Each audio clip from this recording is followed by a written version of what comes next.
हरे कृष्णा। तो आज के 17वें अध्याय में सबका स्वागत है। अब मुझे तो कुछ बोलने की जरूरत ही नहीं बची, माता जी ने इतना अच्छा शॉर्ट में बता दिया है। तो 16वें अध्याय का अंत ये किया है कि ये यह शास्त्र विधि मुत्सृज्य वर्तते काम कारतः न स सिद्धिम अवाप्नोति न सुखम न पराम गतिम। हाँ?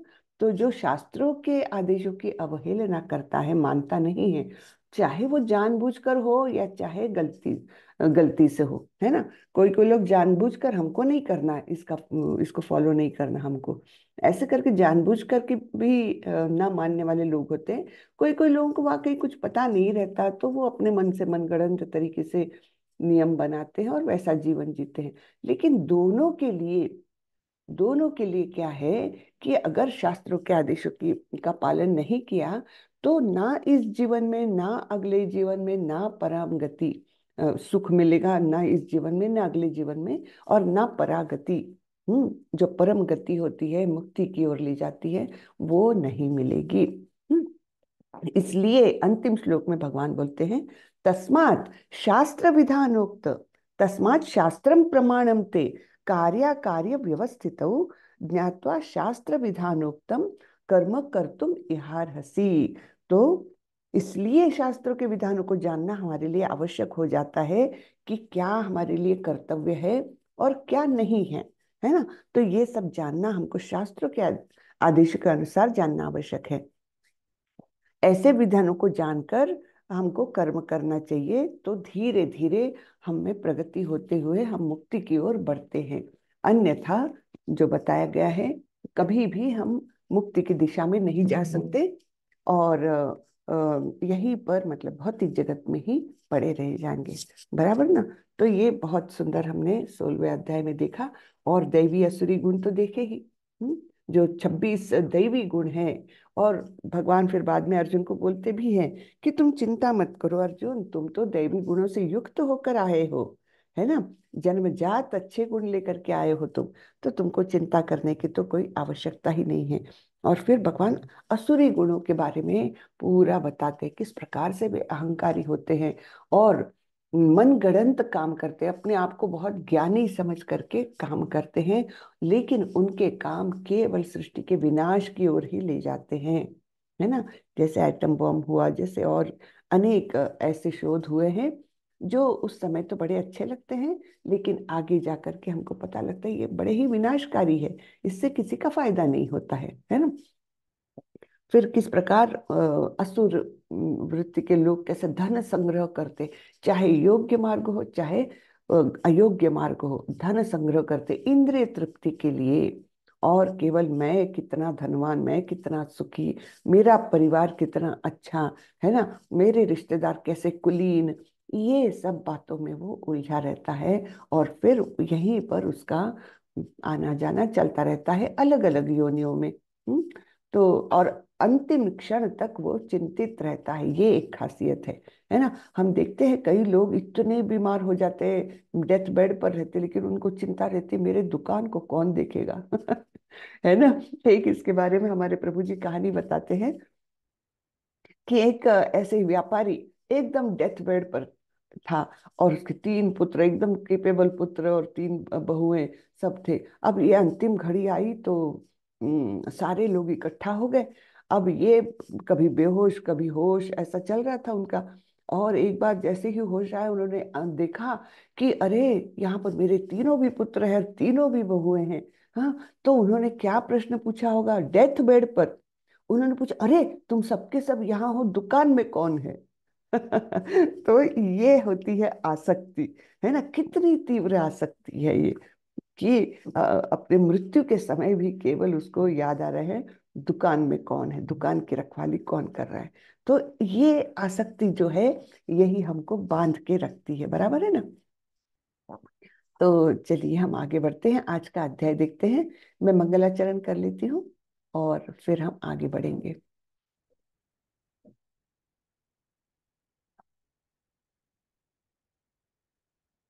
हरे कृष्णा। ओम नमो भगवते वासुदेवाय। ओम नमो भगवते वासुदेवाय। ओम नमो भगवते वासुदेवाय। ओम अज्ञानतिमिरान्धस्य ज्ञानाञ्जनशलाकया चक्षुरुन्मीलितं येन तस्मै श्रीगुरवे नमः। श्रीचैतन्यमनोभीष्टं स्थापितं येन भूतले स्वयं रूपः कदा मह्यं ददाति स्वपदान्तिकम्। वन्देऽहं श्रीगुरो श्रीयुतपदकमलं श्रीगुरुन् वैष्णवांश्च श्रीरूपं साग्रजातं सहगण रघुनाथान्वितं तं सजीवं साद्वैतं सावधूतं परिजनसहितं कृष्णचैतन्यदेवं श्रीराधाकृष्णपादान् सहगण ललिता श्रीविशाखान्वितांश्च। हे कृष्ण करुणा सिन्धु दीनबन्धु जगत्पते गोपेश गोपिका कांत श्री राधा कांत नमोस्तुते।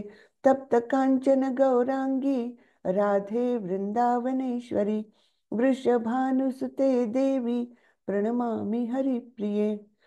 नमो विष्णुपदाय कृष्णपृष्ठाय भूतले श्रीमते भक्ति वेदांत स्वामी इति नामिने। नमस्ते सारस्वते देवी गौरवाणी प्रचारिणे निर्विशेषाय शून्यवादी पाश्चात्य देशतारिणी। जय श्री कृष्ण चैतन्य प्रभो नित्यानंदा श्री अद्वैत गदाधर श्रीवासादि गौरभक्त वृंदा। हरे कृष्णा कृष्णा कृष्णा हरे हरे हरे रामा राम राम हरे हरे। हरे कृष्णा कृष्णा कृष्णा हरे हरे हरे राम राम राम हरे हरे। हरे कृष्णा सभी को। हरे कृष्णा माता जी। हरे कृष्णा भावेश प्रभु। हरे हरे कृष्णा। कृष्ण हरे कृष्ण। हरे हरे कृष्णा। तो आज के अध्याय का नाम है श्रद्धा त्रय विभाग योग। तो पिछला अध्याय जो था उसका अंत किया था भगवान ने श्रद्धा, है ना। तो श्रद्धा की उससे, तो इसलिए ये तुरंत से अध्याय आता है श्रद्धा त्रय विभाग, अर्थात श्रद्धा के तीन विभाग। हाँ, श्रद्धा के विभाग कैसे हो सकते हैं उसकी इसमें चर्चा की जाएगी। अब अर्जुन का प्रश्न है, क्योंकि भगवान ने बताया था तस्मात् शास्त्र प्रमाणम ते, है ना। तो इसलिए शास्त्रों के प्रमाण के अनुसार अपना वर्तन करो, ये अंतिम श्लोक में बताया था। तो अर्जुन का प्रश्न है, ये शास्त्र विधि मुत्सृज्य यजन्ते श्रद्धयान्वितः तेषां निष्ठा तु का कृष्ण सत्वमाहो रजस्तमः।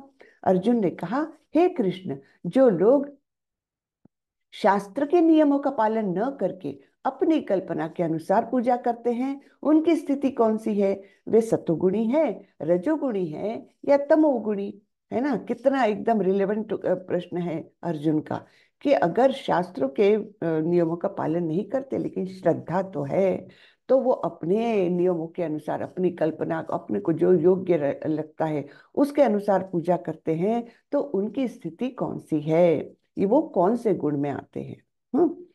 श्री भगवान उवाच त्रिविधा भवति श्रद्धा देहिनां सा स्वभावजा सात्विकी राजसी चैव तामसी चेति ताम शृणु। भगवान ने कहा, देहधारी जीव द्वारा अर्जित गुणों के अनुसार उसकी श्रद्धा तीन प्रकार की हो सकती है, सतोगुणी, रजोगुणी अथवा तमोगुणी। अब इसके विषय में मुझसे सुनो, ठीक है।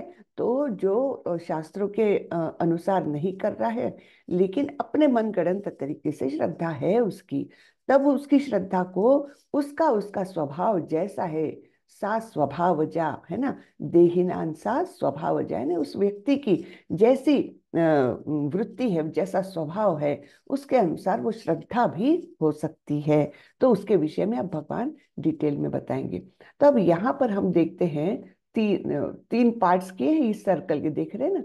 तो ये लाल रंग का जो है वो रजोगुणी लोगों को दिखा रहा है। रजोगुणी लोग क्या करते, बहुत सकाम कर्म करते हैं ना, सकाम कर्मों से बंधे रहते हैं वे। तो बहुत सकाम कर्म करते हैं और उससे होते क्या है, उनकी आसक्ति बढ़ती है। हाँ, आसक्ति, काम, काम बढ़ता है। लेकिन अच्छे काम करने से वो लोग भी पुण्य काम करते हैं, कुछ दान देंगे, है ना, कि उनको भी चाहिए कि हाँ मैं अच्छा कुछ करूंगा, पुण्य कमाऊंगा तो मुझे सुख मिलेगा। बेसिकली इच्छा क्या है, सुख पाने की, यानी इंद्रिय सुख पाने की उनकी इच्छा है। तो फिर इस प्रकार से सकाम कर्म करते करते कुछ दान पुण्य, कुछ पुण्य कर्म भी करते हैं, और फिर उनको मिलता है स्वर्ग लोक। ठीक है ना, स्वर्ग लोक तक उनकी पहुंचे, यानी जहां पर प्रचुर मात्रा में इंद्रिय तृप्ति के साधन उपलब्ध है, उच्च लोकों की ओर वो अग्रसर होते हैं। तो ऐसे लोगों को कहा जाता है कर्मी, बराबर। तो ये कर्मी लोग होते हैं जो सकाम कर्मों में लिप्त रहते हैं। फिर येलो कलर में है जो सत्व गुणी है ना, सतोगुणी जो लोग हैं, तो वो ज्ञान से आसक्त रहते हैं। वो काहे से बंधे रहते हैं, सुख और ज्ञान के ज्ञान से बंधे रहते हैं। तो वो ज्ञान प्राप्त करते हैं और वो मुक्ति की अभिलाषा रखते हैं, मुक्ति मिल जाए। तो उनका गंतव्य होता है केवल ब्रह्म ज्योति तक। तो ये जो ब्रह्म ज्योति, हमने तीन स्टेजेस देखे, तीन चरण देखे हैं भगवत प्राप्ति के।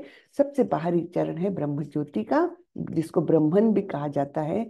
फिर परमात्मा दूसरी स्टेज है, और अंततः भगवान जो श्याम सुंदर द्विभुज रूप में गोलोक वृंदावन में रहते हैं। तो वो सबसे अंतिम, सबसे फाइनल स्टेज होती है। लेकिन ज्ञानी जो होते हैं, जो सत्व गुणी होते हैं, उनकी पहुंच केवल ब्रह्म ज्योति तक होती है।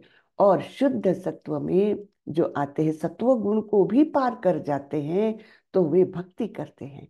और प्रेमा भक्ति की चाह रहती है उनके मन में कि मैं, मेरी भक्ति साधारण न रहे, प्रेमा भक्ति। प्रेमा भक्ति अर्थात मन में सतत स्मरण कृष्ण का, मन में सतत चिंतन कृष्ण का, हर कार्य होगा कृष्ण की प्रसन्नता के लिए, है ना। और ऐसे ये जो है, ये कृष्ण को चाहते हैं। तो इनको कहा जाता है भक्त। ये कर्मी, ये ज्ञानी और ये भक्त। ठीक है ना। तो ये तीन प्रकार के लोग बताए हैं। हे भरतपुत्र, विभिन्न गुणों के अंतर्गत अपने अपने अस्तित्व के अनुसार मनुष्य एक विशेष प्रकार की श्रद्धा विकसित करता है। अपने द्वारा अर्जित गुण के अनुसार ही जीव को विशेष श्रद्धा से युक्त कहा जाता है। तो हर एक कोई, एक एक कोई गुण उसमें प्रबल होता है हर व्यक्ति में। हाँ, तो विभिन्न गुणों के अंतर्गत अपने अपने अस्तित्व के अनुसार मनुष्य एक श्रद्धा विकसित करता है। हाँ, तमोगुणी लोग तमोगुणी श्रद्धा विकसित करते हैं, तांत्रिक मांत्रिक में विश्वास रखते हैं। और जो रजोगुणी रहते हैं वो देवता लोगों पर श्रद्धा रखते हैं ना, यक्ष वगैरह देवता लोगों तक जाते हैं वे, और सकाम इच्छा से जाते हैं, अर्थात कुछ इच्छा लेकर के जाते हैं, और उस चक्कर में इंद्रिय तृप्ति की इच्छा में कुछ पुण्य काम भी करते हैं। फिर सबसे अच्छे हैं सतोगुणी। वे भगवान कृष्ण की पूजा करते हैं, शुद्ध सत्व में जाना चाहते हैं, और फिर भक्त बनते हैं, है ना। तो अपने अपनी श्रद्धा के अनुसार ये विकसित होता है। अपने द्वारा अर्जित गुणों के अनुसार ही जीव को विशेष श्रद्धा से युक्त कहा जाता है। हाँ, मैंने थोड़ा सा कुछ गड़बड़ बोल दिया लगता है। यजन्ते सात्विका देवान् यक्ष रक्षासि राजसः प्रेतान् भूतगणाश्चान्ये यजन्ते तामसा जनः। सतोगुणी व्यक्ति देवताओं को पूजते हैं, रजोगुणी यक्षों व राक्षसों की पूजा करते हैं, और तमोगुणी व्यक्ति भूत प्रेतों को पूजते हैं। मैंने यहाँ पर थोड़ा सा कुछ गलत बता दिया था, अभी ये आप ध्यान में रखिए। सतोगुणी देवता लोग, रजोगुणी यक्ष व राक्षस, उसमें ये धनवान लोग भी आते हैं, जैसे पावरफुल लोग भी आते हैं, बड़े बड़े अधिकारी भी आते हैं, जिनकी ये रजोगुणी लोग पूजा करते हैं। क्यों? क्योंकि उनको लगता है कि मैं इनकी वो करूँगा, क्या बोलते, बटरिंग करूँगा, एक प्रकार से इनकी पूजा करूँगा तो मुझे भी कुछ फायदा मिलेगा। हाँ, मंत्रियों की पूजा करूंगा, उनको वो करूंगा, तो मुझे भी अपने डिजायर्ड कुछ लाभ जो है, इच्छा जो रखता हूं मैं, वो पूरे कर सकते हैं ये लोग, है ना। वो देवताओं तक नहीं जाते। तांत्रिक मांत्रिक लोग तो क्या करते हैं, मतलब तमोगुणी लोग तांत्रिक मांत्रिक के चक्कर में ऐसे रात के अंधेरे में जाते हैं और पता नहीं किसकी भूत प्रेतों को पूजते हैं। किसके लिए? ये ज्यादा करके या तो अचानक से धन प्राप्ति हो जाए, गड़ा हुआ धन मिल जाए, या दूसरों का कुछ बुरा करने के इच्छुक रहते हैं। ऐसे ये तांत्रिक मांत्रिक के चक्कर में पड़ जाते हैं तमोगुणी लोग। ठीक है, आगे बढ़ते हैं। जो लोग दंभ तथा अहंकार से अभिभूत होकर शास्त्र विरुद्ध कठोर तपस्या और व्रत करते हैं, जो काम तथा आसक्ति द्वारा प्रेरित होते हैं, जो मूर्ख है तथा शरीर के भौतिक तत्वों को तथा शरीर के भीतर स्थित परमात्मा को कष्ट पहुंचाते हैं, वे असुर कहे जाते हैं, है ना। तो असुर किसको कहा है?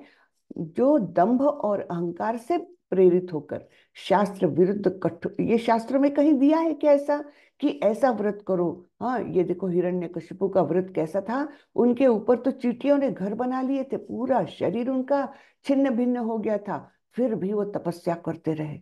हाँ, तो ये तपस्या, ऐसी तपस्या शास्त्रों में नहीं दी हुई। हाँ, ये ऐसी तपस्या भी नहीं हुई दी हुई कि अपने गर्दन पूरी जमीन में गड़ा दिए हैं। हाँ, और ये ऐसे रावण को बताया है, वो तो पूरा कैलाश पर्वत ही उठा लिए थे। उन्होंने सोचा था मैं तो लंका में ही ले जाऊंगा मेरे आराध्य शिव जी को, और वही के वही पूजा कर लिया करूंगा। कैलाश ही उठा लिया था। हाँ, शिव जी ने उनको उठाने दिया, और उसके बाद फिर सिर्फ एक अंगूठे को प्रेशर किया, तब कहीं इनको पता चला, मेरी शक्ति तो सीमित है, मैं नहीं उठा सकता। इस प्रकार से ये दंभ और अहंकार से प्रेरित, अब ये भी व्यक्ति देखिए किस प्रकार से ये अपने आप को कष्ट दे रहा है। तो ये शास्त्र के विरुद्ध काम करते हैं, तपस्या और व्रत करते हैं, लेकिन जो काम, वो कैसा प्रेरित रहता है? किससे प्रेरणा मिलती है उनको ऐसे तपस्या करने की? काम तथा आसक्ति द्वारा प्रेरित है ये। हिरण्यकश्यप को चाहिए था कि मैं अमर हो जाऊं, इसलिए ब्रह्मा जी के तपस्या कर रहे हैं वो, और ब्रह्मा जी को बोलते मुझे अमर बनाओ। अब ब्रह्मा जी बोले मैं खुद ही अमर नहीं हूं, मेरी भी मृत्यु होती है, तो मैं तुमको कैसे अमर बनाऊं? तब हिरण्यकशिपु ने बड़ा ही अपना दिमाग चलाया, है ना। और उन्होंने क्या मांगा? ठीक है, आप मुझे अमर नहीं बना सकते, तो ऐसे वरदान दीजिए कि मैं ना दिन में मरूं ना रात में, ना घर के अंदर मरूं ना घर के बाहर, ना किसी मनुष्य से मरूं ना किसी पशु से, है ना। ऐसे उसने सारे, उसके सोच के अनुसार सारे लूप होल से उसने बना लिया, मैं किसी भी शस्त्र से भी नहीं मरूं, है ना। तो इस प्रकार सब उसने कंडीशंस डाल करके ब्रह्मा जी ने वो मान ली, है ना। ब्रह्मा जी को तो प्रसन्न कर लिया इतनी कठोर तपस्या करके। और फिर भगवान को ऐसा अवतार लेना पड़ा जो ब्रह्मा जी ने दिए हुए वचनों के सारे शर्तें पूरी कर रहा था, है ना। ना दिन में ना रात में, ना मनुष्य ना पशु, ना कोई भी शस्त्र नहीं, है ना। इस प्रकार की जो भी उसने कंडीशंस डाली थी, ना जमीन में मरू ना आसमान में, तो सारे कंडीशंस को भगवान ने फुलफिल किया। क्यों किया? क्योंकि अपने भक्तों के कोई भी शब्द को वो भगवान जो है, इसलिए तो बीच में एक अध्याय में भगवान ने बोला था ना, कौन्तेय प्रतिजानी ही न मे भक्ता प्रणश्यति, यानी हे कुंती पुत्र, तुम निडर होकर के घोषणा कर दो कि मेरे भक्तों का कभी विनाश नहीं होता। हाँ, तो ये इसी प्रकार से ब्रह्मा जी जो उनके महान भक्त होते हैं, जीवों में सर्वश्रेष्ठ होते हैं वो, तो संपूर्ण रूप से मतलब जीवों में जो सर्वश्रेष्ठ जितने गुण जो है, वो सर्वोच्च गुण जो है ब्रह्मा जी में होते हैं। तो ऐसे ब्रह्मा जी ने दिए हुए शब्द भगवान भी खाली नहीं जाने देते, इसलिए उन्होंने सब कुछ फुलफिल किए, उनके कंडीशन। सॉरी, हाँ।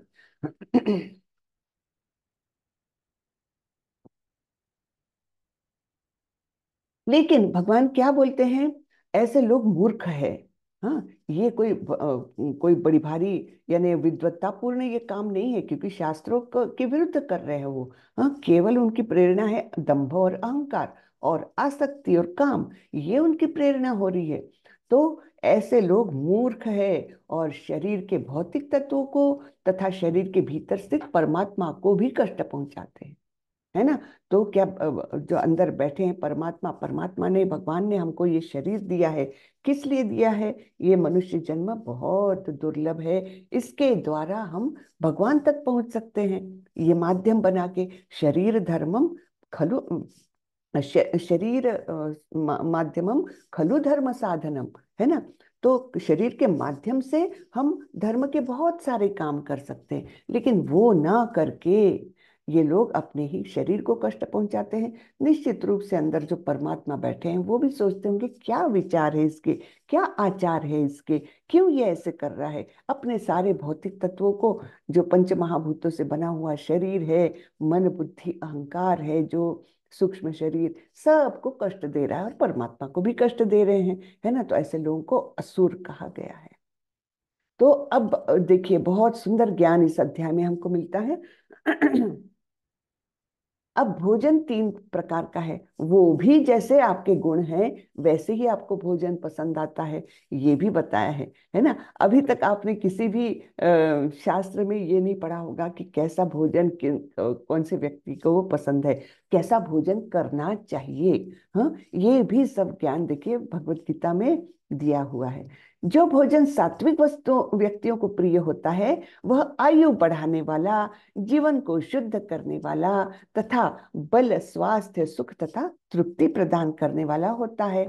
ऐसा भोजन रसमय, स्निग्ध, स्वास्थ्यप्रद तथा हृदय को भाने वाला होता है। ठीक है ना। तो ये सात्विक लोगों को पसंद है खाना। तो इसमें कैसा खाना आता है? शुद्ध शाकाहारी, सात्विक, ताजा बना हुआ ऐसा खाना आता है ना। जैसे इस थाली में देखिए सब कुछ है वेजिटेरियन, तो दाल चावल पूरी सब्जी सब कुछ है इसमें, फल भी है ना, कुछ सलाद भी है, दही भी है, मीठा भी है, सब कुछ है। तो ये भोजन जो है ये सात्विक लोगों को भाता है। रजोगुणी लोग इसको देखेंगे या तमोगुणी लोग इसको देखेंगे, है ये क्या है सब ना उसमें तीखा है ना कुछ है, ऐसे मतलब सत्वगुणी लोगों को ही ये माइल्ड शुद्ध सात्विक बना हुआ भोजन पसंद आता है। और ये भोजन क्या देता है? बल देता है, जीवन को शुद्ध करता है। सबसे बड़ी बात तो अपने जीवन को ये इस प्रकार का भोजन शुद्ध करते जाता है। और ये बल, स्वास्थ्य, सुख और तृप्ति प्रदान करता है। ठीक है। तो रजोगुणी लोगों को क्या पसंद है? अत्याधिक तिक्त, खट्टे, नमकीन, गरम, चटपटे, शुष्क तथा जलन उत्पन्न करने वाले भोजन रजोगुणी व्यक्तियों को प्रिय होते हैं। ऐसे भोजन दुख, शोक तथा रोग उत्पन्न करने वाले होते हैं। हम्म। तो रजोगुणी लोगों को ये सब जो कुछ जीभ पर जैसे अंगार रख दिया है ना, ऐसा खाना ये रजोगुणी लोगों के लिए। ये इधर का तीनों चीज जो बताई है सत्वगुणी लोगों के लिए, उनको फल पसंद होते हैं, है ना, मीठा, कुछ हल्का मीठा सा, इस प्रकार का उनको स्निग्ध जो होता है वो पसंद होता है। और रजोगुणी लोगों को ये अत्यंत तीखा, अत्यंत खट्टा, नमकीन, है ना, ऐसे बिल्कुल जीभ पर ऐसे एकदम अंगार लग जानी चाहिए, इस प्रकार से उनको पसंद आता है। लेकिन उससे मिलता क्या है उनको? उनको दुख, शोक तथा रोग उत्पन्न करने वाला ये सब भोजन होता है। लेकिन सात्विक लोगों को क्या है? स्वास्थ्यप्रद है ये भोजन, स्वास्थ्य उनका बढ़ाता है, बल बढ़ाता है। रजोगुणी लोगों को दुख, शोक, रोग मिलता है। और तमोगुणी लोगों को खाने से 3 घंटे पूर्व पकाया गया, स्वादहीन, वियोजित एवं सड़ा, जूठा तथा अस्पृश्य वस्तुओं से युक्त भोजन उन लोगों को प्रिय होता है जो तामसी होते हैं। तो तामसी लोगों को इस प्रकार का स्वादहीन। अब आप बोलेंगे कि खाने से 3 घंटे पूर्व पकाया गया ये तो अभी कलयुग में सभी लोग खा रहे हैं, क्योंकि सब लोग ऑफिस जाते हैं, सवेरे से टिफिन ले जाते हैं, 4-5 घंटे पहले वो खाना बना रहता है और तब वो खाते हैं। तो फिर क्या सभी लोग तमोगुणी हो जाते हैं? इससे क्या मार्ग निकल सकता है? तो मार्ग केवल एक है कि जब खाना बन जाए भगवान को भोग चढ़ा दे, और फिर वो भोग चढ़ाया हुआ प्रसाद जो मिला हमको, वो हमको सारे खाने में मिला देना है। उसके बाद ये गुण उसमें कभी नहीं आएगा कि जो उसमें तमोगुण की उत्पत्ति नहीं होगी। आप 4-5 घंटे बाद, 6 घंटे बाद भी खाएंगे, तब भी वो सतोगुण में ही रहेगा, है ना। अर्थात, लेकिन वो ऑफ कोर्स हम भगवान को मांसाहार कुछ नहीं दे सकते, है ना। प्याज लहसुन नहीं दे सकते हैं, चॉकलेट और चॉकलेट से बनी हुई चीजें नहीं दे सकते, और इवन मसूर की दाल नहीं दे सकते, तमोगुण में आती है वो।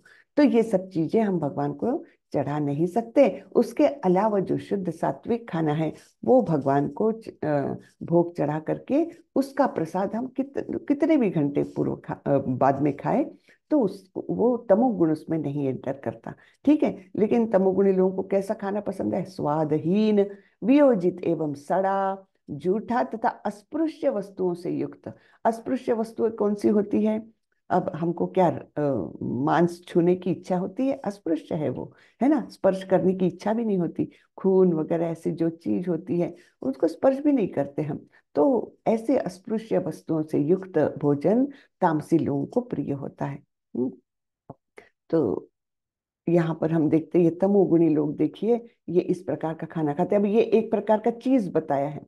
हाँ, तो चीज आप लोग सोचेंगे कि चीज तो अच्छा है, लेकिन ये स्पेशल चीज जो है ना, इसके अंदर जो काला काला दिख रहा है, वो एक प्रकार के कीड़े होते हैं। उनको खास करके उसमें चीज में ऐसे कंप्रेस करके वो चीज बनता है, और लोग उसको बड़ा स्वादिष्ट है करके, और बहुत मतलब क्या विटामिन से युक्त है ऐसा सोच करके इसको खाते हैं। लेकिन वास्तव में अगर कोई मृत शरीर उसमें है, तो वो तो तमोगुणी हो जाता है, बहुत ही मतलब खराब हो जाता है। लेकिन आजकल इसका भी बड़ा प्रचलन हो रहा है। हम्म। तो आगे बढ़ते हैं। यज्ञों में वही यज्ञ सात्विक होता है जो शास्त्र के निर्देशानुसार कर्तव्य समझकर उन लोगों के द्वारा किया जाता है जो फल की इच्छा नहीं करते। ठीक है ना। तो हमने खाने के बारे में देखा 3 गुणों के अनुसार। अब यज्ञों के बारे में भगवान बता रहे हैं। तो हमको लगता है यज्ञ तो अच्छा कर्म है, लेकिन उसके पीछे की भावना क्या है, इस पर वो डिपेंड करता है कि किस प्रकार का यज्ञ है। तो सात्विक यज्ञ कैसा होता है? शास्त्र के निर्देशानुसार और कर्तव्य समझ कर करना होता है। ये नहीं कि हम किसी के प्रेशर में आ रहे, या कुछ दिखाने के लिए कर रहे, लोगों को कुछ शो ऑफ करने के लिए कर रहे हैं, ऐसा नहीं। केवल कर्तव्य समझकर उन लोगों के द्वारा किया जाता है जो फल की इच्छा नहीं करते। अर्थात ये सकाम यज्ञ नहीं है। हाँ, कर्तव्य समझकर किया हुआ ये यज्ञ है, और शास्त्र के अनुसार किया हुआ है। इसमें फल की इच्छा नहीं है, तो ये यज्ञ सात्विक है। जैसे जप यज्ञ, है ना। यज्ञानाम जप यज्ञ उसमें भगवान ने बताया है 10वें अध्याय में। आप लोगों को याद होगा तो, 10वें अध्याय में जप यज्ञ जो इस कलयुग के लिए सबसे श्रेष्ठ यज्ञ है, क्योंकि बाकी यज्ञ हम नहीं कर सकते। जैसे त्रेता युग में यज्ञ हुआ करते थे, उस समय का युग धर्म था।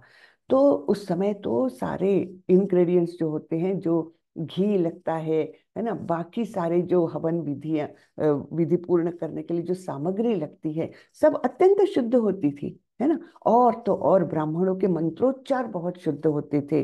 ब्राह्मण स्वयं अत्यंत पवित्र जीवन बिताते थे, और तब कहीं जाकर के उनके मंत्रोच्चार में वो शक्ति आती थी, जिससे कि इवन बलि जो पशु को चढ़ाते थे, वो भी तुरंत ही मनुष्य जन्म को पा सकता था।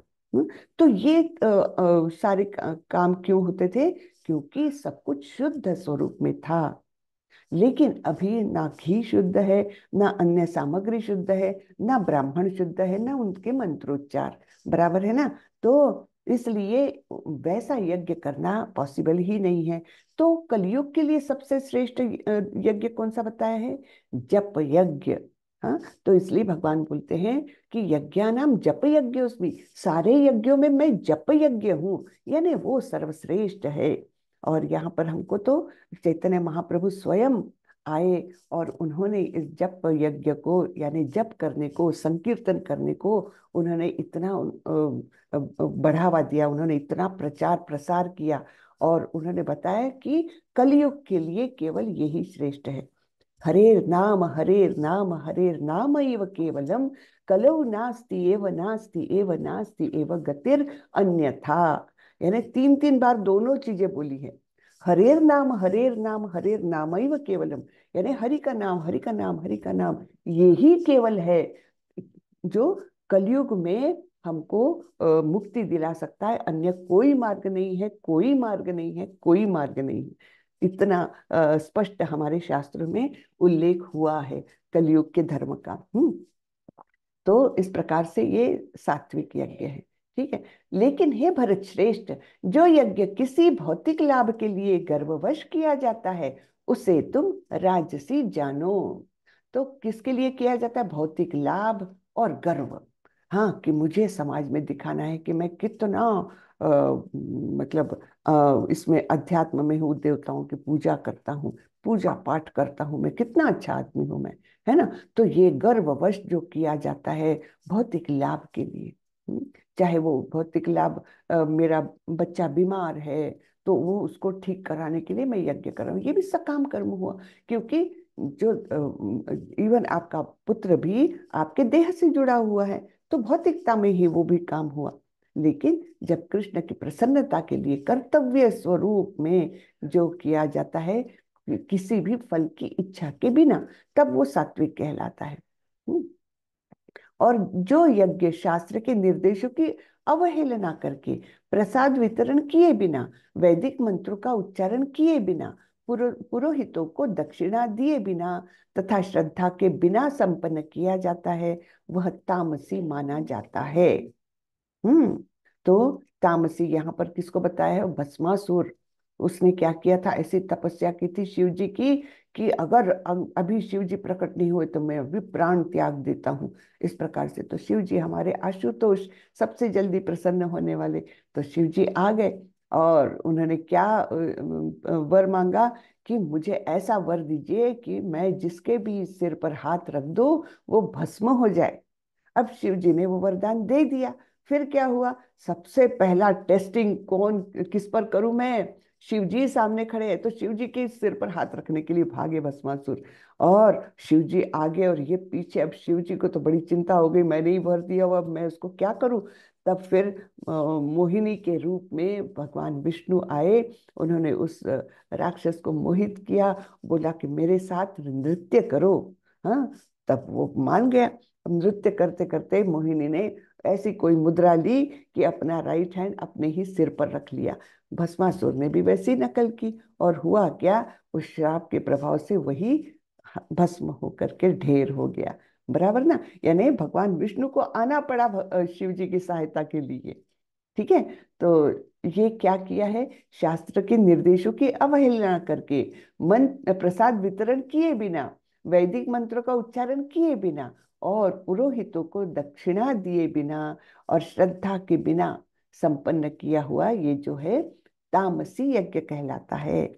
हम्म।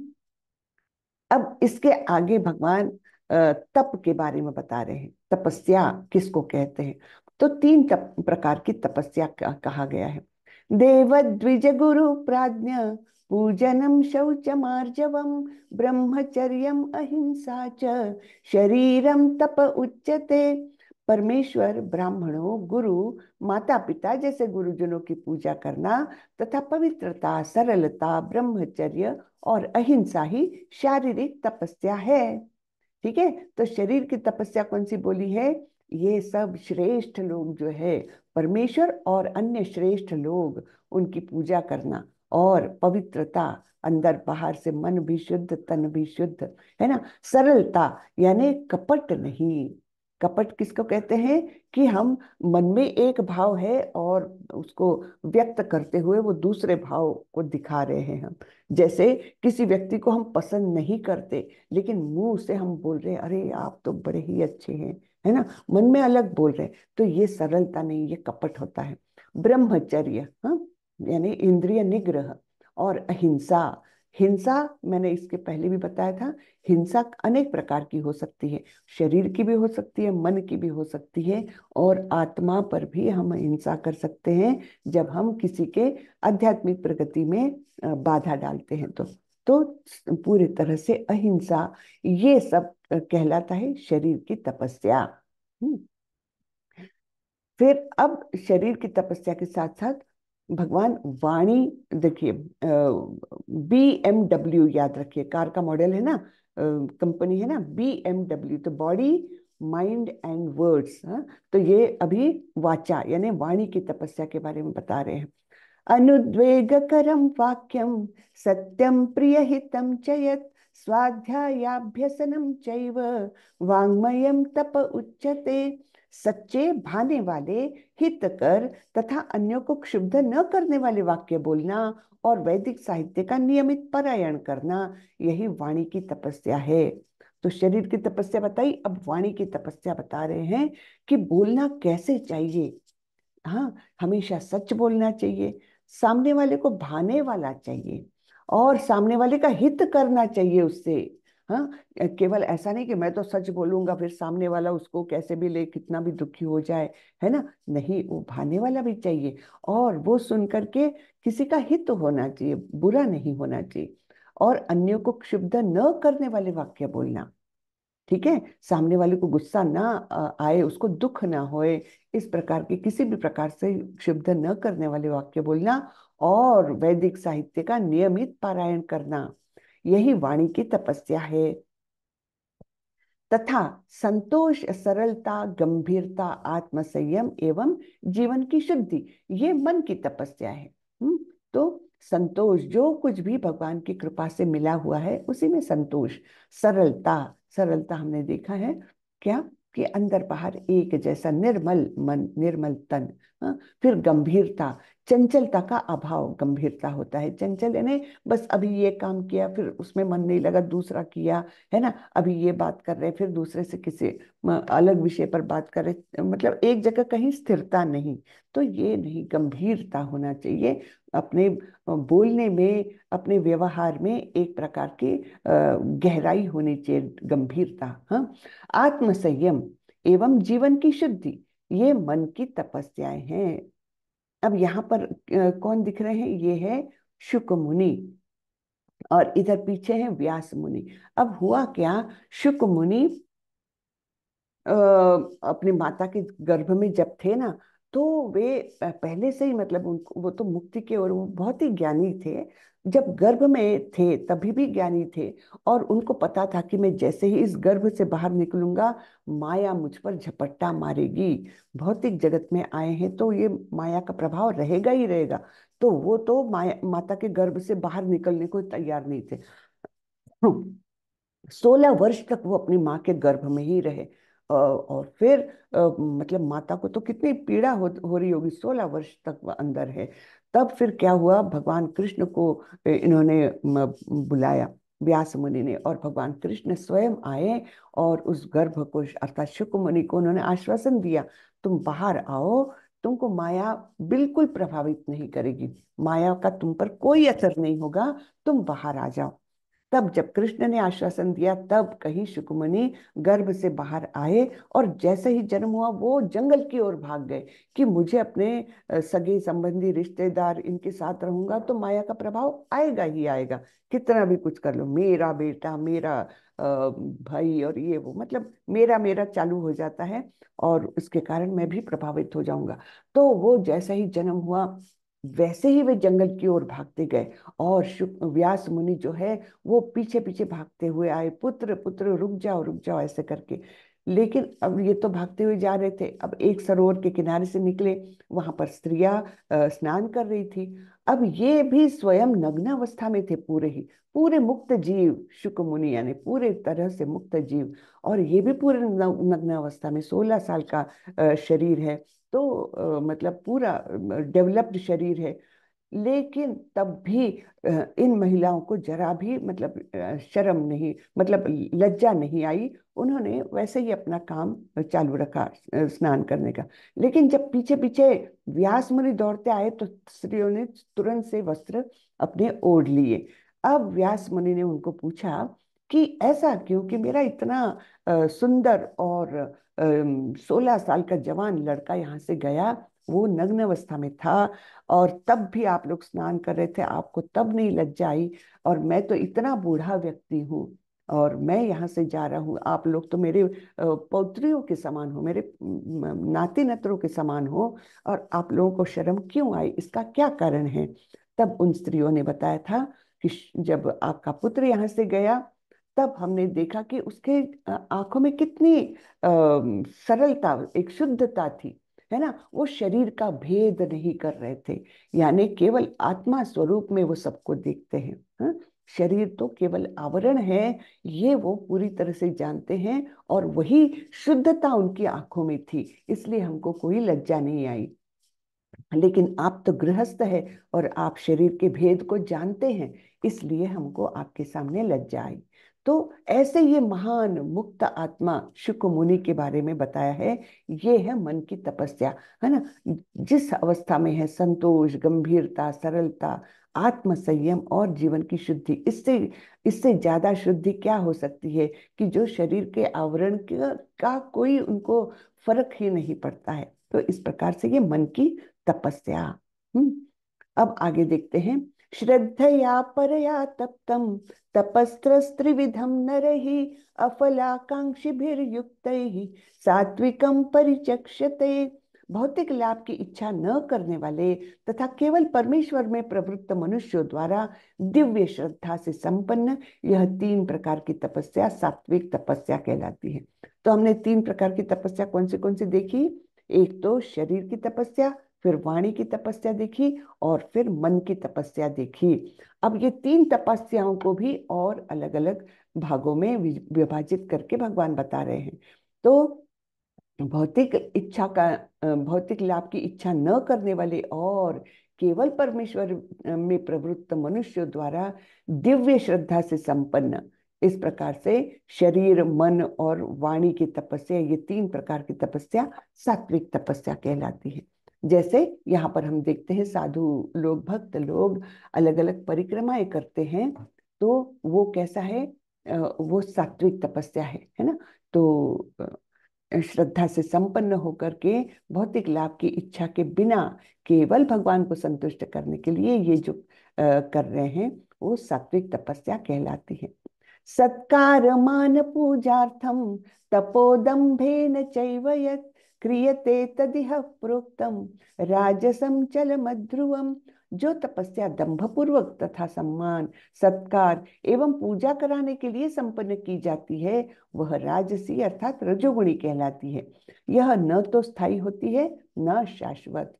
तो शरीर, मन, वाणी, ये कोई भी तपस्या अगर दंभ पूर्वक यानी अहंकार से देखा, हम्म मैं कितना परमेश्वर की पूजा करता हूँ, मैं कैसे गुरुजनों को नमस्कार करता हूँ, ये भी एक प्रकार के दंभ से अगर वो व्यक्ति करता है, तो वो रजोगुणी तपस्या कही जाती है ना। या इवन वाणी से बोल रहे हैं लेकिन मन में भाव ऐसा है कि देखा मेरे कितने अच्छे मेरे वाणी है कि मैं इस प्रकार से सामने वाले को प्रसन्न कर सकता हूँ, है ना, ऐसा मैं मीठा वाक्य बोल सकता हूँ।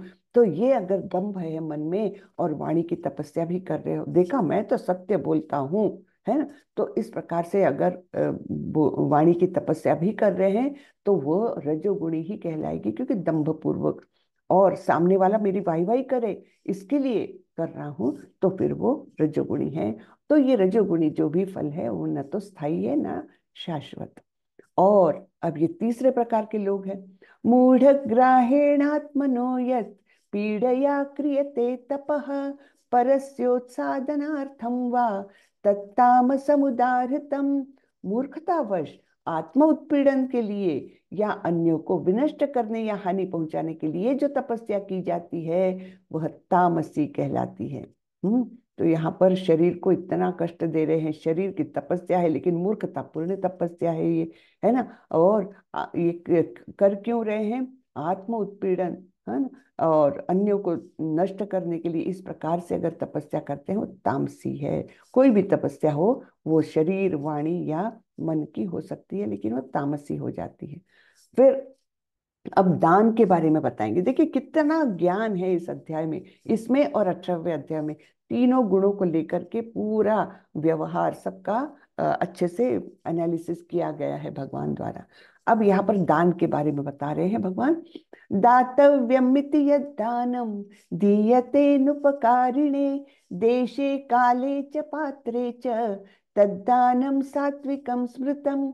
जो दान कर्तव्य समझकर किसी प्रत्युपकार की आशा के बिना समुचित काल तथा स्थान में और योग्य व्यक्ति को दिया जाता है, वह सात्विक माना जाता है।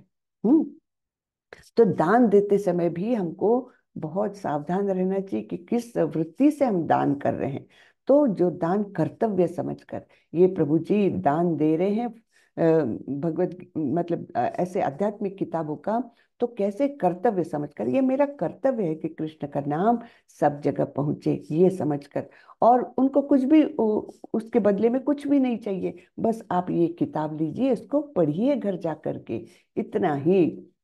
तो प्रत्युपकार की आशा के बिना है, नहीं कुछ भी रिटर्न नहीं चाहिए उनको, सकाम नहीं है ये कार्य, है ना। फिर समुचित काल तथा स्थान में, यानी योग्य समय में, योग्य स्थान में, योग्य व्यक्ति को दिया जाता है, तो ऐसा दान सात्विक माना जाता है। हम्म। जैसे नंद महाराज ने भी दिया था जब कृष्ण जन्म हुआ था। तो ये सात्विक दान है। उन्होंने कितनी सारी लाखों गायें उन्होंने दान में दे दी थी। तो ये सात्विक दान है। अब ये दान कैसा है?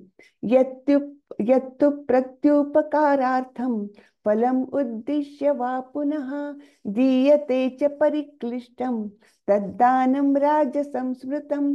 किंतु जो दान प्रत्युपकार की भावना से या कर्मफल की इच्छा से या अनिच्छा पूर्वक किया जाता है, वह रजोगुणी कहलाता है। तो ये तो हमने सीन कोरोना के समय बहुत देखा हुआ है। क्या करते थे लोग? अच्छा काम, अरे गरीबों को मदद करनी चाहिए, बड़ा सा कठिन काम है, कैसे खाएंगे वो लोग। तो लोग अन्नदान करते थे, किसी के गरीब के घर में जा करके ये देते थे सब्जियां और अन्न वगैरह। लेकिन करते क्या थे कि सेल्फी जरूर लेते थे या फोटो खिंचवाते थे अपनी, कि मैं ये दान दे रहा हूँ ये फैमिली को। और ये फोटो लेकर करेंगे क्या? अपने पूरे दोस्तों को, अपने परिवार वालों को भेजेंगे कि देखा मैंने कितना अच्छा काम किया, है ना। या मैंने वृद्धाश्रम को जाकर के इतने हजार रुपए का दान दिया, या अनाथालय में ऐसा दान दिया। उसका कुछ ना कुछ फोटो वोटो निकाल करके कुछ, या न्यूज़पेपर में दिलवाने की कोशिश करेंगे। और फिर इस प्रकार से ये क्या हुआ? प्रत्युपकार की भावना, यानी दान तो किया लेकिन चाहिए मुझे वाह वही, है ना, लोग मुझे समझे कि कितना मैं अच्छा आदमी हूँ, ये भावना है। तो प्रत्युपकार की भावना से या कर्मफल की इच्छा से, यानी कर्मफल यही चाहिए है कि मेरे समाज में मेरा मान बढ़े, लोग मुझे बहुत अच्छा आदमी कहे, ये कर्मफल की इच्छा है। या फिर अनिच्छा पूर्वक भी अगर दान दिया, जैसे अगर ऑफिस में बॉस है और बॉस बोलते हैं ये चैरिटेबल इंस्टीट्यूशन बहुत अच्छा है, मैंने दान किया है भाई तुम भी कर दो। अब इच्छा नहीं है लेकिन बॉस ने बोल दिया है। हम्म। तो बिल्कुल बिना इच्छा के कुछ दान तो दे दिया, लेकिन वो फिर किस में आता है? रजोगुण में आता है ना, अनिच्छा पूर्वक। अदेश काले यद्दानम अपात्रेभ्यश्च दीयते असत्कृतम अवज्ञातम तत्तामसमुदाहृतम। तथा जो दान किसी अपवित्र स्थान में अनुचित समय में किसी अयोग्य व्यक्ति को या बिना समुचित ध्यान तथा आदर से दिया जाता है, वह तामसी कहलाता है। हम्म। अपवित्र स्थान में, हाँ, सपोज कोई मदिरालय में कोई लोग बैठे हैं, वहां कोई भीख मांगने आया, तो आपने उधर दान दे दिया। अपवित्र स्थान में अगर किसी को दान देते हैं, वो तामसी हो जाता है। फिर अनुचित समय में, कोई भी समय ये दान के लिए नहीं है, कोई शुद्ध समय जैसे सवेरे दोपहर को, ऐसे समय में ये देना चाहिए। ऐसे नहीं कि मध्य रात्रि में कोई आए और आप उसको दान कर रहे हैं, तो ये गलत बात है ना। किसी अयोग्य व्यक्ति को, यहाँ पर हम देखते हैं ये आदमी क्या बोल रहा है? Help, I need money for weed, यानी मुझे नशा करने के लिए पैसे की जरूरत है, मुझे मदद करो। अब नशा करने के लिए इनको ये देना क्या ये योग्य व्यक्ति हुआ? क्या ये योग्य कारण हुआ? बिल्कुल भी नहीं, है ना। तो इस प्रकार का दान अगर करते हैं तो वो तामसी हो जाता है। तो हम कभी कभी देखते हैं, हम लोग जैसे जा रहे हैं कोई सिग्नल के पास वगैरह, तो बच्चे या कोई ऐसे आ जाते हैं, अपने को बड़ी दया आ जाती, छोटे छोटे बच्चे अगर भीख मांगते हैं तो होता क्या है, हम उनको कुछ ना कुछ पैसे दे देते हैं। अब वो पैसे एक्चुअली वो बच्चों के काम आते ही नहीं है। वो कोई ना कोई गैंग वहां पर रहती है छुपे, वो देखते रहते हैं और वो पैसे उनसे छीन लिए जाते हैं और बहुत गलत कामों में लगाए जाते हैं, है ना। तो ऐसे दान अगर देते हैं वो तो तामसी हो ही जाता है, अयोग्य व्यक्ति को दिया, क्योंकि हमने जांच पड़ताल तो कुछ की नहीं कि इसको वाकई में जरूरत है या ये नशे के लिए इसको वापरेगा, है ना, या किसी को प्रताड़ित करने के लिए पैसे का इस्तेमाल होगा, हमको तो पता नहीं। तो योग्य व्यक्ति है कि नहीं, ये भी खातिर करना हमारा ही कर्तव्य है जो दान दे रहा है। अन्यथा क्या होता है पता है, आपने अगर दान दे दिया किसी को और उसने अयोग्य काम के लिए वो इस्तेमाल किया, जैसे नशा करने के लिए उसने इस्तेमाल किया, या कोई शस्त्र खरीदा उससे किसी को मारने के लिए, तो उस पाप के हकदार हम भी हो जाते हैं कुछ प्रमाण में। तो इसलिए हमको दान देते हुए भी सावधानी बरतनी चाहिए। हाँ, कि ऐसा नहीं कि हम दान देते हैं, एक इच्छा ठीक है, हमारी इच्छा गलत नहीं है किसी को मदद करना, लेकिन अगर वो अयोग्य व्यक्ति के हाथ में धन गया, उसने बहुत अयोग्य काम के लिए उसका इस्तेमाल किया, तो निश्चित रूप से वो पाप हमारे उसमें भी आ जाता है, अकाउंट में भी आ जाता है कुछ ना कुछ प्रमाण में। ठीक है ना। तो इसलिए दान देते समय हमको सावधान रहना चाहिए। और इसलिए कहा जाता है सर्वश्रेष्ठ दान कहाँ होता है? कृष्ण को दिया हुआ दान सर्वश्रेष्ठ, है ना। तो अब आप बोलोगे कि क्या कृष्ण मंदिर को, कभी कभी ऐसा हम सुनते हैं कि भगवान को दिया हुआ दान हमने तो दे दिया लेकिन वहां पर कुछ गड़बड़ झोला होता है। हाँ, ऐसा आपके आपके सुनने में आया। तो वहां पर आपकी रिस्पॉन्सिबिलिटी नहीं है। एक बार कृष्ण को समर्पण कर दिया, now it is his lookout. जो उनको योग्य रहे लगे वो करें, आपको उसका कुछ फल नहीं मिलेगा, अच्छा ही फल मिलेगा, क्योंकि आपने कृष्ण को समर्पण किया है। तो सबसे सेफेस्ट जो दान है, सबसे सेफ दान है कि वो कृष्ण के मंदिर में देना। हाँ, कृष्ण के लिए, कृष्ण की सेवा में देना, ये दान सर्वोत्कृष्ट है। ये हमने सावधानी रखनी चाहिए। ठीक है ना। तो इस प्रकार से अयोग्य व्यक्ति को गलत समय में गलत स्थान में अगर बिना आदर और ध्यान से अगर हमने दान दिया तो वो तमोगुणी दान होता है। सृष्टि के आदिकाल से ओम तत्सत ये तीन शब्द पर ब्रह्म को सूचित करने के लिए प्रयुक्त किए जाते रहे हैं। ये तीनों सांकेतिक अभिव्यक्तियां ब्राह्मणों द्वारा वैदिक मंत्रों का उच्चारण करते समय तथा ब्रह्म को संतुष्ट करने के लिए यज्ञों के समय प्रयुक्त होती है। तो ओम तत्सत इन शब्दों का महत्व क्या है, ये अभी भगवान बताने जा रहे हैं। तो ये ओम तत्सत हमेशा से ब्राह्मणों द्वारा इस्तेमाल होता आया है, और ये पर ब्रह्म को सूचित करते हैं। तो इसका क्या विशेष वो है, वो अभी हम देखेंगे।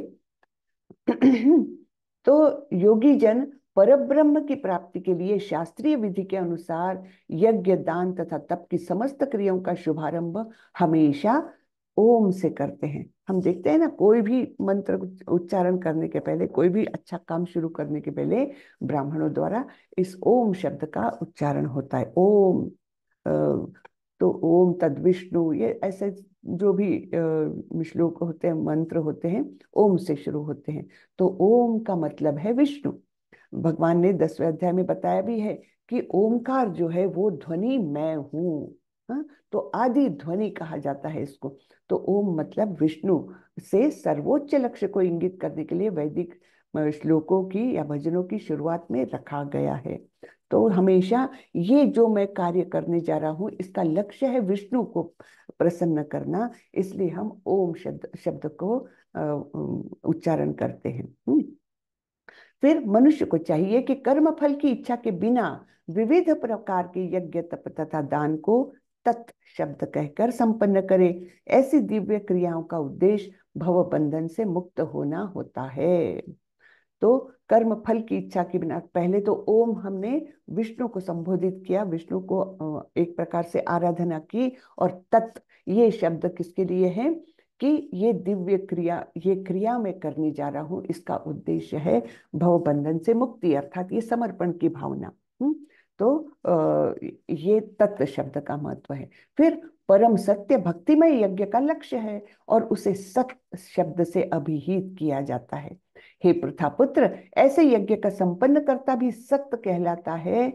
जिस प्रकार यज्ञ, तप तथा दान के सारे कर्म भी जो परम पुरुष को प्रसन्न करने के लिए संपन्न किए जाते हैं, सत्य है। तो सत्य शब्द का अर्थ होता है शाश्वत, कभी न नाश होने वाला।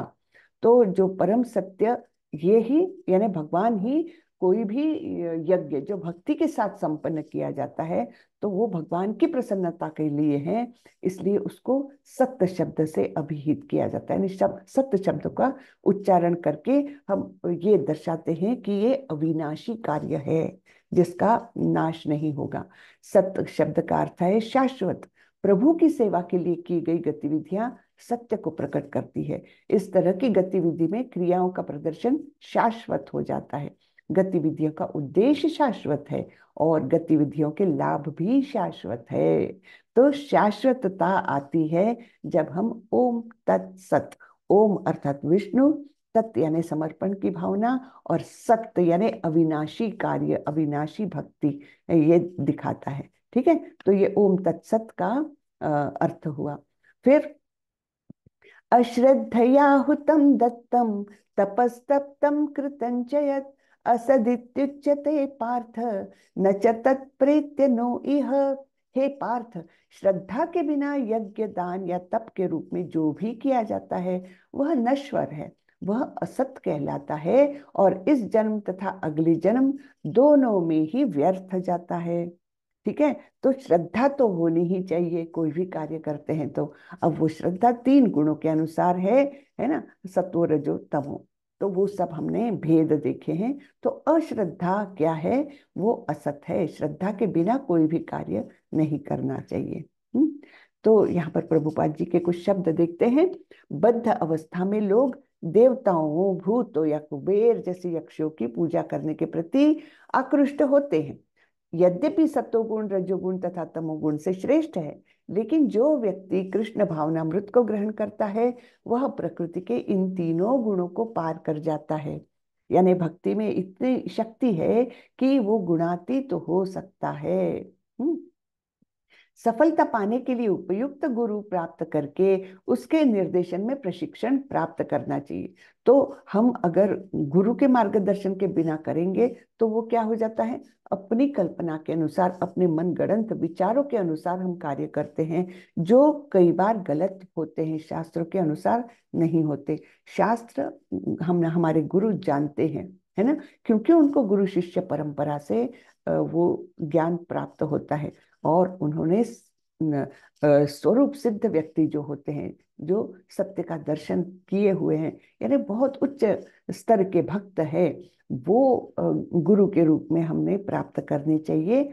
उसके लिए क्या होगा, हमको गुरु की तलाश में निकलना नहीं है कि मैं इसको गुरु करूँ क्या, उसको गुरु करूँ क्या, नहीं, वो आवश्यकता नहीं है। जब हमारे मन में उतनी तीव्र इच्छा निर्माण हो जाएगी कि मुझे इस मार्ग का अवलंबन करना है, मुझे कृष्ण की भक्ति करना है, लेकिन उसके लिए मार्गदर्शन की आवश्यकता है, ये जब हमारे मन में तीव्र आसक्ति होने लग जाएगी, भगवान अपने आप हमारे हमारे पास गुरु को भेज देंगे, हमको वो मार्ग दिखाएंगे कि देखो यहाँ पर है गुरु तुम्हारे। तो इस प्रकार से वो भगवान कार्य कर देते हैं, हमको गुरु से मिलाते हैं और फिर गुरु हमको कृष्ण से मिलाते हैं। कितनी सुंदर बातें हैं ये, है ना। तो इस प्रकार सफलता पाने के लिए उपयुक्त गुरु प्राप्त करके उसके निर्देशन में प्रशिक्षण प्राप्त करना चाहिए, तभी ब्रह्म में श्रद्धा हो सकती है। जब कालक्रम से यह श्रद्धा परिपक्व होती है तो इसे ईश्वर प्रेम कहते हैं, है ना। प्रेमा भक्ति जो है, जो टॉप मोस्ट लेवल है, प्रेम भक्ति, यही प्रेम समस्त जीवों का चरम लक्ष्य है। अतएव मनुष्य को चाहिए कि सीधे कृष्ण भावनामृत को ग्रहण करे। इस 17वें अध्याय का यही संदेश है। तो सीधे जैसे ही हम भक्ति में पदार्पण करेंगे तो हमको गुरु भी प्राप्त हो जाएंगे, और हमारी श्रद्धा परिपक्व होकर के हम योग्य मतलब प्रेमा भक्ति तक हम पहुंच सकते हैं, जो हमारे जीवन का लक्ष्य है ना। तो ये 17वें अध्याय का यही तात्पर्य है। हम सारांश देखते हैं इसका। अनधिकृत पूजा के बारे में अर्जुन की पूछताछ। तो अर्जुन ने प्रश्न किया था कि अगर कोई शास्त्रों के आदेशों के अनुसार नहीं करता है, लेकिन उसकी श्रद्धा है, श्रद्धा के अनुसार वो काम करता है, तो वो श्रद्धा क्या कहलाएगी। तो इसके बारे में अर्जुन का प्रश्न था। भगवान ने सविस्तर उत्तर दिया कि तीनों गुणों के अनुसार वो श्रद्धा कहलाएगी। जिस गुण में वो व्यक्ति का स्वभाव है, वैसे ही उसकी श्रद्धा कहलाएगी। फिर भगवान ने बहुत विस्तार से हमको अलग अलग चीजें बताई है कि 3 गुणों में किस प्रकार का खाना हमको पसंद आ सकता है, 3 गुणों में यज्ञ कैसे किया जा सकता है, 3 प्रकार की तपस्याएं कौन सी है। फिर 3 गुणों में इन तपस्याओं के प्रकार भी बताए, है ना। 3 प्रकार की तपस्या हमने कौन सी देखी, मन सॉरी शरीर, मन और बुद्धि, इन 3 तपस्याओं के बारे में भगवान ने बताया। फिर वो भी 3 गुणों में डिवाइड करके बताया है। फिर 3 गुणों में दान बताया है, और फिर ओम तत्सत शब्दों का महत्व बताया है। ओम बताते हैं विष्णु को, तत् है समर्पण की वृत्ति, सत्य है शाश्वतता। और इस प्रकार से जब हम सर्वोच्च अर्थात भगवान को ये सब कुछ अर्पित करते हैं, तब वो शाश्वत हो जाता है ना। हरे कृष्णा। हरे कृष्णा सभी को। हरे कृष्णा माता जी। हरे जी कृष्णा। हरे हरे कृष्ण। हरे कृष्ण माता जी। इस पर किसी का कुछ प्रश्न हो तो देखें। तो कितना सारा ज्ञान दिया है ना। अभी 18वें अध्याय में और ऐसा ही विश्लेषण बहुत सारा आएगा। तो कल का अध्याय हमारा अंतिम अध्याय होगा। उसके बाद हम लेवल 2 चालू करेंगे, ठीक है। और मेरी अपेक्षा है कि सभी लोग ज्वाइन करेंगे, लेवल 2 में छोड़ेंगे नहीं। हम्म माता जी, उसकी क्लास कितना बजे रहती है? लेवल 2 की? बस यही सेम सेम समय। जी जी जी जी। हाँ, सवेरे 6 बजे यही लिंक रहेगी, सब सेम रहेगा। डेली रहेगी? जी माता जी। डेली रहेगी? डेली रहेगी, हो सकता है संडे को ब्रेक ले ले, लेकिन अभी मैंने डिसाइड जी नहीं किया, देखती हूँ। तो जी कभी कभी संडे को ब्रेक ले लेती हूँ, नहीं तो कंटिन्यूअस लेती हूँ। हरे जी। कृष्णा माता जी, कब से शुरू होएगी माता जी? बस परसों से प्रभु। कल अंतिम अध्याय हो जाएगा, 18वां अध्याय। परसों से लेवल 2। शुक्रवार से? जी जी। धन्यवाद माता जी। जी हरे कृष्ण प्रभु। अरे हरे कृष्णा हरे कृष्णा। तो सभी लोग ज्वाइन करेंगे ऐसे मेरी अपेक्षा है। करेंगे कि नहीं करेंगे सब लोग? जी माता जी। अवश्य करेंगे, अवश्य। हम करेंगे हम लेवल 2। वेरी गुड भावेश प्रभु, वेरी गुड। बहुत अच्छे। तो इस अध्याय पर किसी का कुछ प्रश्न हो तो देखें, नहीं तो हम माता जी, मैंने क्लास थोड़ा लेट ज्वाइन किया था, 10वें अध्याय से ज्वाइन किया था। ओ क्या मैं भी लेवल 2 कंटिन्यू कर सकता हूँ कि मुझे फिर से स्टार्टिंग से करना पड़ेगा? प्रभु आपको क्विज तो करना पड़ेगा। और नहीं तो लेवल 1 के लिए वेट करेंगे तो काफी टाइम लगेगा, क्योंकि अभी लेवल 2 चलता रहेगा, फिर थोड़े दिनों का ब्रेक होकर के फिर लेवल 1 चालू होगा। तो आपका काफी समय जाएगा। आपको अगर इच्छा है तो आप क्विज अटेम्प्ट करिए, कोशिश करिए, और फिर लेवल 2 अटेम्प्ट करना चालू कर दीजिए, आपको कोई दिक्कत नहीं है। जी माता जी।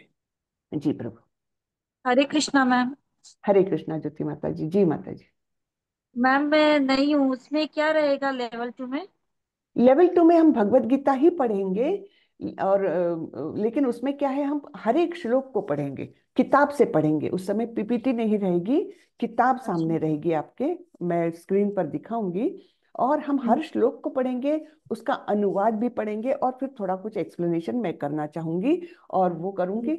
या फिर प्रभुपाद जी का जो तात्पर्य है, उसमें से कुछ कुछ पार्ट हम पढ़ेंगे। प्रभुपाद जी का तात्पर्य पढ़ने के आदत डालने के लिए भी मैं ये करवाती हूँ कि थोड़ा उसमें से पढ़े, क्योंकि उनके तात्पर्य बहुत ही सुंदर होते हैं। और जैसे जैसे हम उसको पढ़ते हैं तो हमको रुचि बढ़ती है उसमें। तो आप लोगों में वो रुचि आ जाए तात्पर्य पढ़ने की, इसके लिए मैं थोड़ा न थोड़ा पाठ प्रभुपाद जी के तात्पर्य से पढ़ाती हूँ। तो इस प्रकार का रहेगा। कोशिश रहेगी कि एक ही दिन में एक अध्याय हो जाए। लेकिन जो बड़े अध्याय है जैसे दूसरा और 18वां, ये तो हो ही नहीं सकते क्योंकि बहुत ज्यादा श्लोक है उनमें। तो वो मैं 2 दिन में या कभी कभी 3 दिन में भी लेती हूँ। और एक बीच का और ऐसे ही अध्याय है जो काफी बड़ा है, तो वो भी ऐसे 2 दिन में लेती हूँ। बाकी सारे अध्याय एक दिन में हमारे हो जाते हैं। तो इस प्रकार से चलेगा, ये कार्यक्रम चलेगा। करीबन 20-22 दिन का ये लेवल 2 हो जाता है। जी ठीक है मैम। जी। हरे कृष्ण। हरे कृष्णा। तो मुझे बड़ी खुशी है कि आप लोग सब लेवल 2 में आना चाह रहे हैं। तो ऐसे ही आगे बढ़ते रहिए। लेवल 2, 3, 4, 5, 6 तक अभी चालू है हमारे इस्कॉन मैंगलोर में। तो सभी लोग आगे बढ़े क्योंकि ये बड़ा ही आनंददायक सब है। अपने जी प्रभु, महेश प्रभु कुछ बोलना चाह रहे हैं आप? हरे कृष्णा जी। तो इस प्रकार से हम चालू करेंगे कल से, परसों से, सॉरी। कल 18वां अध्याय हो जाएगा। ठीक है। तो मुझे लगता है किसी का कुछ प्रश्न है नहीं। तो यहीं पर आज का सत्र खत्म करते हैं। वाचा कल्पतरोभ्यश्च कृपा सिंधुभ्येव च पतितानां पावनेभ्यो वैष्णवेभ्यो नमो नमः। अनंत कोटि वैष्णव वृंद की जय। श्रीला प्रभुपाद की जय। हरे कृष्णा। हरे कृष्ण हरे हरे कृष्ण। हरे कृष्णा माता जी, हरे कृष्णा। धन्यवाद माता जी। हरे कृष्णा एवरीवन। हरे हरे कृष्णा। कृष्ण हरे कृष्णा माता जी। हरे कृष्णा हरे प्रभु। कृष्ण हरे कृष्ण। चलिए।